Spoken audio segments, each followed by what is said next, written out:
Welcome back, YouTubers. This is going to be a special extra.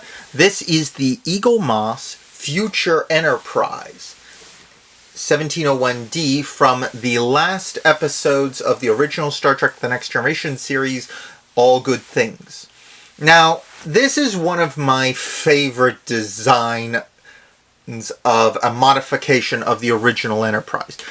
Many people might know, just from looking at the show or reading some of the other things, that a lot of Star Trek ships like the Curry, the Nebula class, and others were kit bashes created by using model kits or just extra models that they had for creating these ships and modifying them into different configurations with a few extra parts.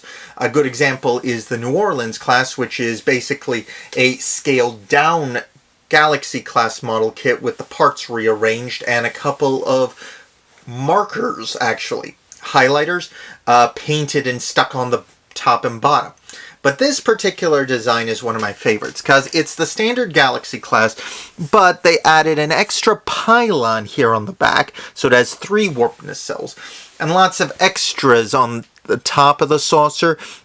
These little fins, which do nothing realistically, just look kind of cool, and this big old phaser cannon that fires forward. I really like it.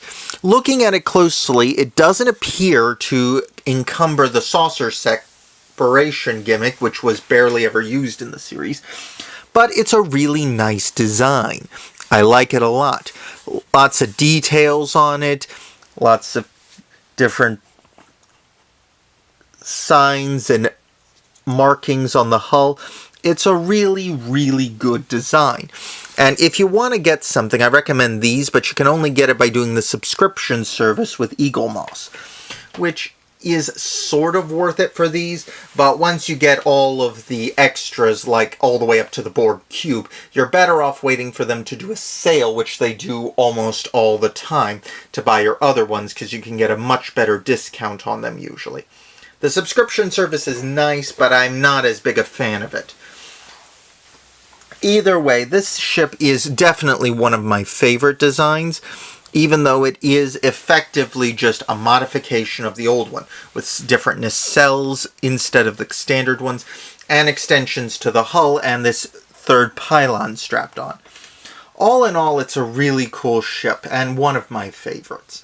So if you guys have the money and time, it's well worth getting. And that'll be all. Like, subscribe, and comment below, and I'll see you next time with more. Ciao!